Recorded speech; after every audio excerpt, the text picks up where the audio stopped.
Back in the day, one of these good old bad old boys was me, in a band called Slab. And the reason I'm telling you that is that today's street photography video is all about a walk from Kensington to Hammersmith to meet up with my old bandmates. Sadly they don't appear in the video, but that was the reason behind me being in Hammersmith, and it gave me a good excuse to explore two areas of London that perhaps I don't know so well. And that brings advantages as well as disadvantages. You know, when we were in lockdown 5 years ago, I spent a lot of time thinking if only I could go anywhere, I would go anywhere. But actually in reality, most of the time I end up in London, and most of the time I go to the same 3 or 4 honey spots that work for me. So exploring Kensington and exploring Hammersmith was new territory for me, and as I said, sometimes that's not so easy because you don't know where you're going. I don't prep what I'm doing beforehand. I plan out a rough route and I take it as I find it. It's a bit like improvisation in jazz, isn't it? You make it up as you go along, and that to me is the beauty and the charm of street photography. Come along and join me and let's see how I got on.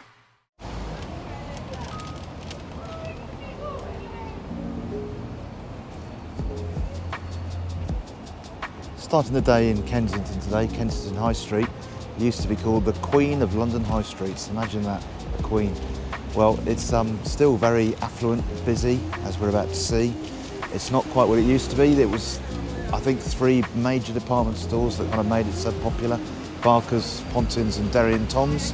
And Barker's closed in 2006, but the building is still there, as we'll see in a moment. Here we go round. Fabulous building.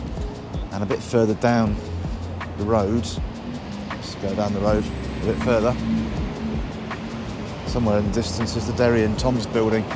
That used to be, until fairly recently, a kind of themed amusement, I don't know, bar on the top, 1.5 acres, and it used to have flamingos and crazy stuff like that up there.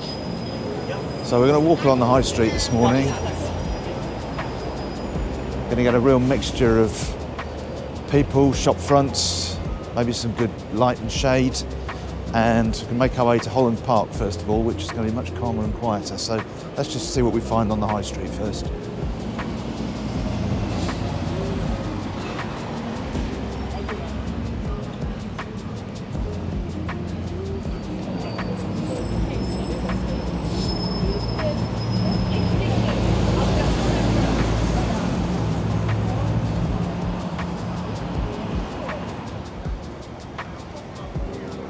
Like ducks in a row.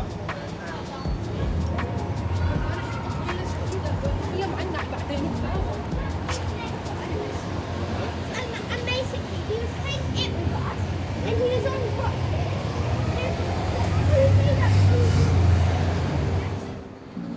So just taking the side street into one of these little mews rows of houses. Adam and Eve Mews, this one, but these used to be stabling for the grand men and ladies who lived around here, and now these mews houses are worth more than castles. Struggling to find anything much at the moment. Maybe it's too busy or not quite the right light. Just also new to the area really, at least from a street photography point of view. Which sometimes helps, but sometimes makes it blooming hard to know what you're looking for. Maybe some interesting local characters, appearances.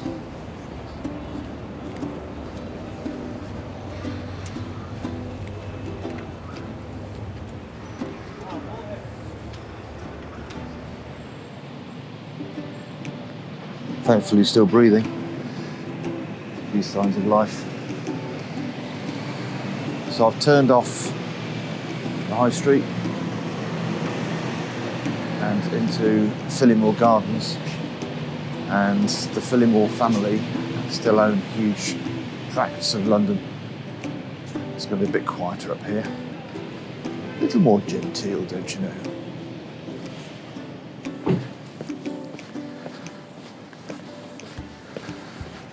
Oh, smells great. I haven't got smelly vision yet. Or is it wisteria? I don't know. in danger of turning into more of a tour guide than a street photography walk, but you can only work with what you're dealt with. No, you can only deal with what you work with, and you can only play the team they put against you, or I don't know. Anyway, I feel really quite uncomfortable, perhaps, being around here with the camera and the GoPro. It all seems so exclusive, secluded, reclusive, and I feel like I've done something wrong even though I haven't done anything wrong.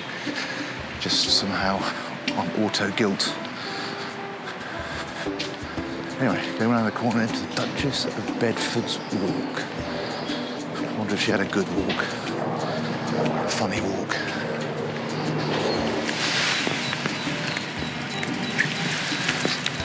Well, she didn't smile, even if the doggos did.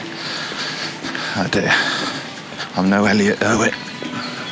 So we're going in here. Holland Park is named after Holland House, which stood here. Bits of it still do. It was built in 1605, and in the sort of 19th century, it was a place for all the big names. So your Byrons, your Disraelis, your Dickens would come here and hang out. It was heavily bombed in the Second World War, which is why there's not so much of it left, but they use the park now as a park. So we've got kids on holiday playing football, and we've got cafes, and there's a big stage here, so events going on and stuff. Park life. Might even see some dirty pigeons, they love a bit of it. Nicely framed scene. Not sure I can quite get them with this lens. What do you reckon? Overhanging trees, shadow on the ground. Man in the sunlight with his grandchild.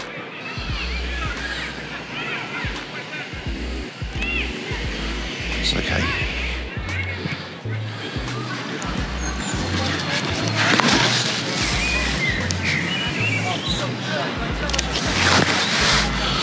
Check, mate. So this is the Kyoto Garden. It was a gift from Japan in 1991 as a symbol of peace, which seems good, really, considering the house was destroyed by bombing in the Second World War. It's quite fitting to have a peace garden. And yeah, who'd know you're in the middle of London? I like that yellow door. A man in a hat coming through. Might make a little bit of balance for the image. Just about there. Thank you, sir. I'm always on the lookout for a frame, and although this actually looks really wide in the GoPro, this little frame above my finger here that the taxi's just gone through, I really like, because it really draws the eye into the image. So what I'm waiting for is somebody on their own, maybe somebody with a dog, just to go through that frame, but it's quite difficult because you've got very little notice of who's coming from left or right. So I'm probably standing here for an inordinate amount of time, and then I keep missing them, like that woman there. So if I just shut up and focused on taking a picture, I probably would have got it by now. So I'll probably switch the GoPro off and try a few images, and then you can see what I get. But here comes someone now, so let's just keep rolling. It's difficult because you've got the traffic going through, as you saw, but that might be one. The workmen are wondering what the hell I'm doing. I'm wondering that myself. Let's wait for those three to come through. Would have been better if they were separated. I don't mean divorced, just not walking together. Beautiful symmetry here. The houses, the trees, someone walking through. Could do without the cars, and the lorry, and the red light, so they all stop. I always find it very satisfying to get a very, I don't know, symmetrical, just a neat, tight composition. So what I really want is someone walking through here, probably catch them mid-stride if I can. Cyclist will do, here comes one. There's always a car at the wrong moment. What a difference a few minutes walk makes. Massive roundabout, classic London, towards Hammersmith. I think the road I've just been walking along used to be an old Roman road out of London. Of course, this was all fields back then. Them were the days. Yeah. Bring back Boudica. Sometimes it's the everyday stuff that appeals to me because it just speaks to the future about our time. And here you've got these electric scooters all lined up, greens and reds, against that white wall. I just quite like it. This huge building here is Olympia, which was built late 19th century, 1886, I think. Exhibition centre. One of the first places to have electric light in London. Well, great dog. Thank you. Can I take his picture? Can I take her picture? Of course you can. Thank you, that's very kind. She's gorgeous. How old is she? 3.5. Yeah, she's lovely. What a great face. Old English bulldog. Yeah, it's beautiful. And her name's Nala. Nala. Gotcha. I like the moody skies. I like the orange handrail and the orange grip on the paving, on the steps. Nothing yet grabbing me. Maybe some feet coming through. It's nice framing between the roof of this shelter and the underside of the bridge. I think the people are probably a little bit lost in it.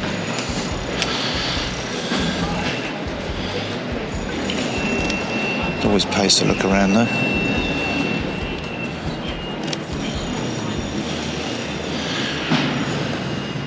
Always pays to hang around.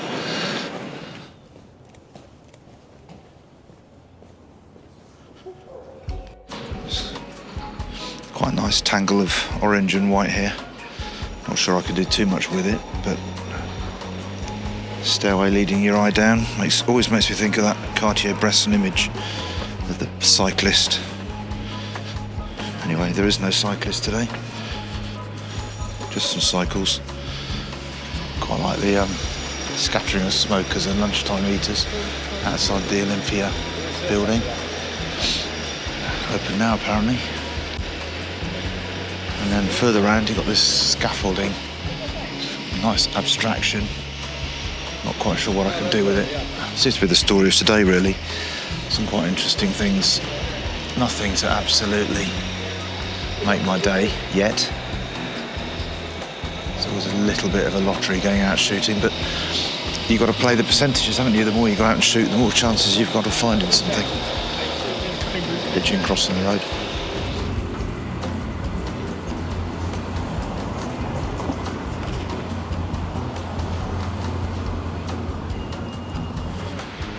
It's a beautiful building. I love those clean lines.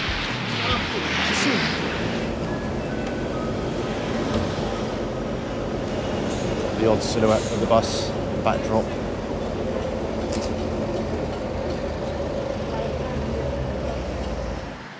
This may not work, I don't know if you can see, but in the reflection there, the plane going through. The clouds looking great against the glass.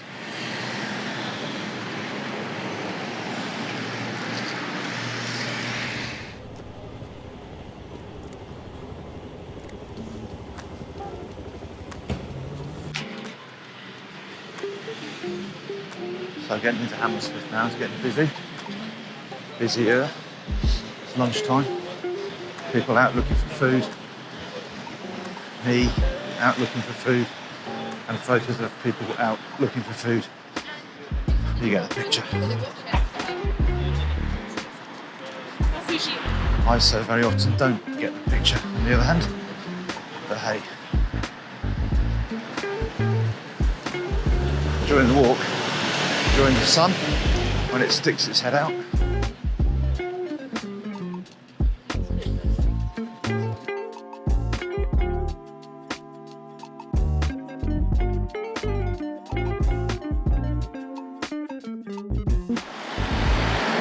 So underneath the railway line at Stamford Brook,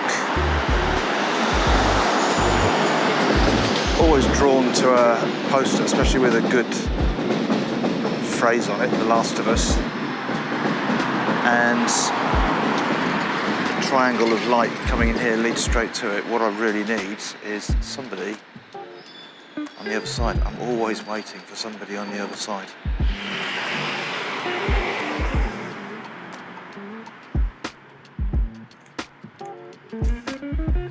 Happened. Did I get it though? Hammersmith Bridge. Just in the background, slightly to the east of me. Apparently it was the first suspension bridge across the Thames, the early 19th century, but the one that's there now is about 1880 odd, I think. Anyway, get me, the historian. But back in the days of yore, whenever they were, Hammersmith was a little village, a little fishing village just outside London, until about 200 years ago. Amazing. London swallows its past. Cherry pickers, aeroplanes, all the boys' toys. I think I managed to get a shot with the guy in the cherry picker just in there earlier before it was fully extended. Cherry pickers, another thing to add to the list of things I like.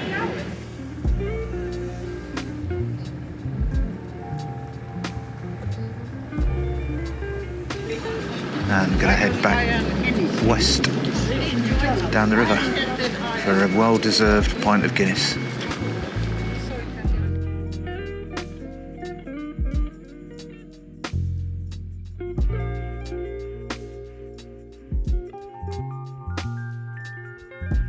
The first image I'm going to share with you from this photo walk is this one, which was taken below the tube station at Stamford Brook. And let's have a look at it. So, what do I like about it? Well, first of all, it's partly about the composition and the perspective.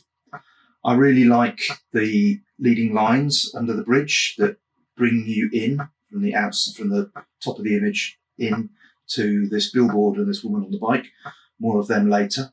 But it's very dynamic having these lines coming in on the diagonal, and this perspective allows this very sort of, I suppose, dynamic again, V shape to appear here with some of the cloud showing. And it's nice that there's some texture in the cloud. Possibly looking at it now, maybe that's a little bit blown out. Maybe I needed to reduce the highlights a little bit there, spend a bit more time on that sky.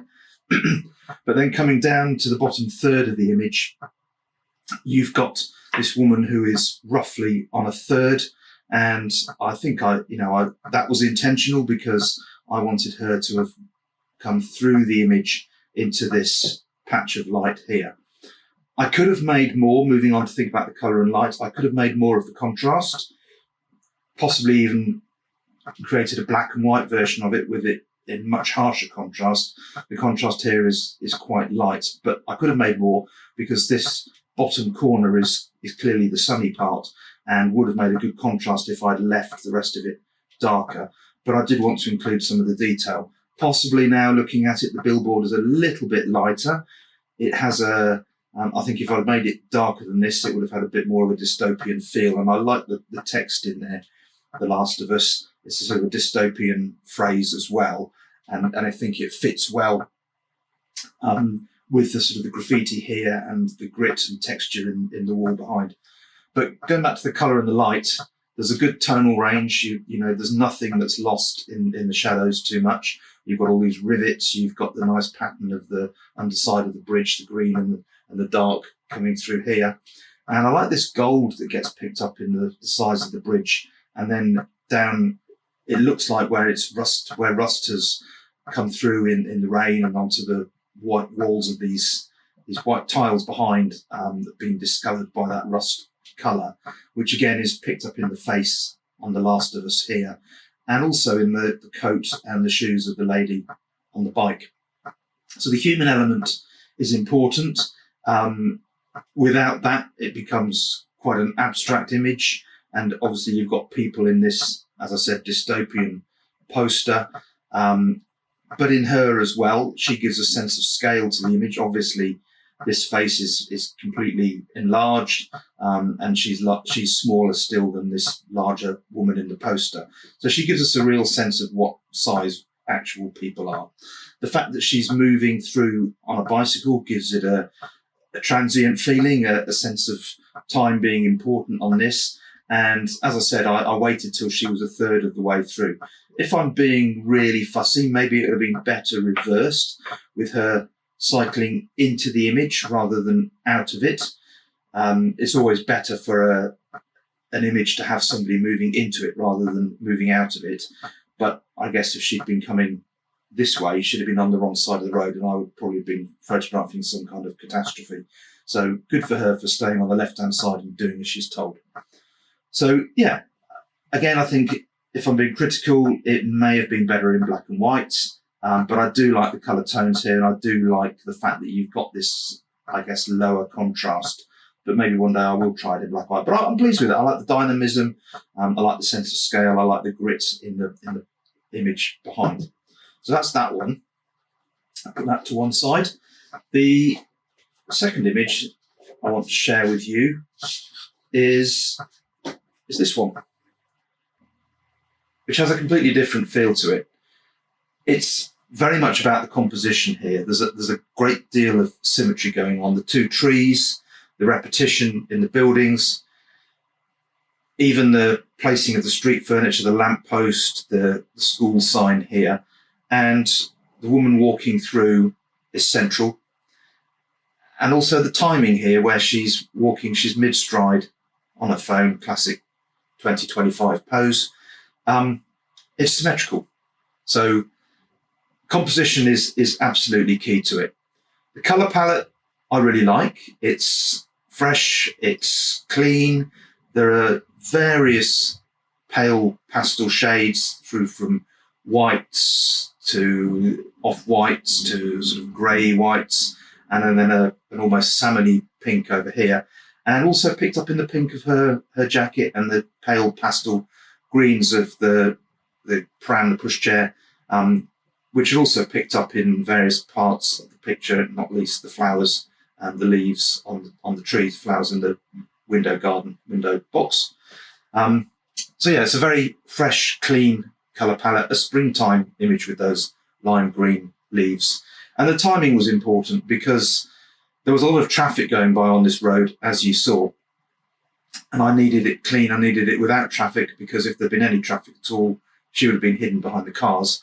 So not only did I need the timing to have no cars in it, but I also needed to catch her in the middle of the image, mid-stride.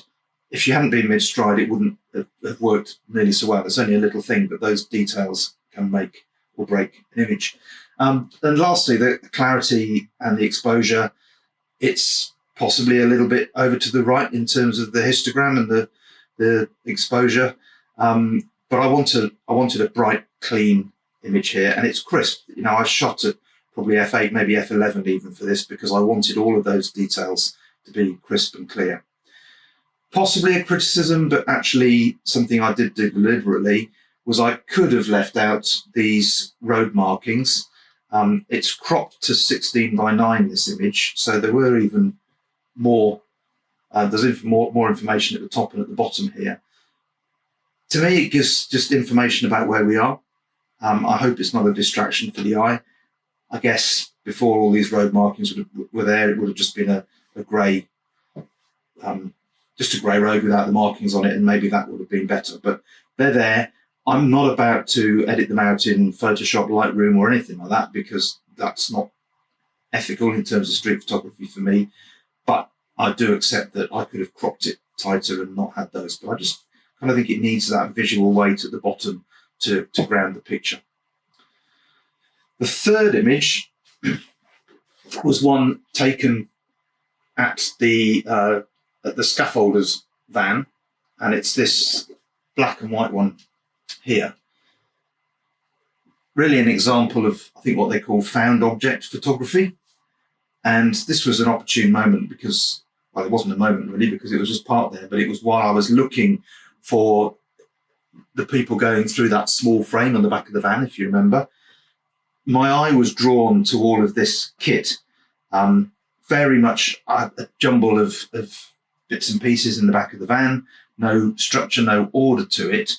But I really like the tonal range, which is why I've gone for a black and white version of this. There wasn't much colour involved anyway, but there's a lot of range from these really bright whites in the highlights here to the deep blacks in other parts of the image, and there's no real pattern to this. It is just a jumble, but the image is very much about the texture and the detail and the contrast. You've got a lot of textures in here, the sharp bits of metal, and you've got screw fittings and nuts and bolts and washers and clamps and goodness knows all sorts of bits and pieces and dirt and waste and stuff down here, bits that have been chipped off and broken away. It's all about that texture in there. So it's important that this was all sharp and crisp. Compositionally, it's just what it was, which gives it an almost abstract feel, because there is no one element here which draws your eye in more than anywhere else. There is nothing specific to be looking at. It is just this general central mass of bits of metal.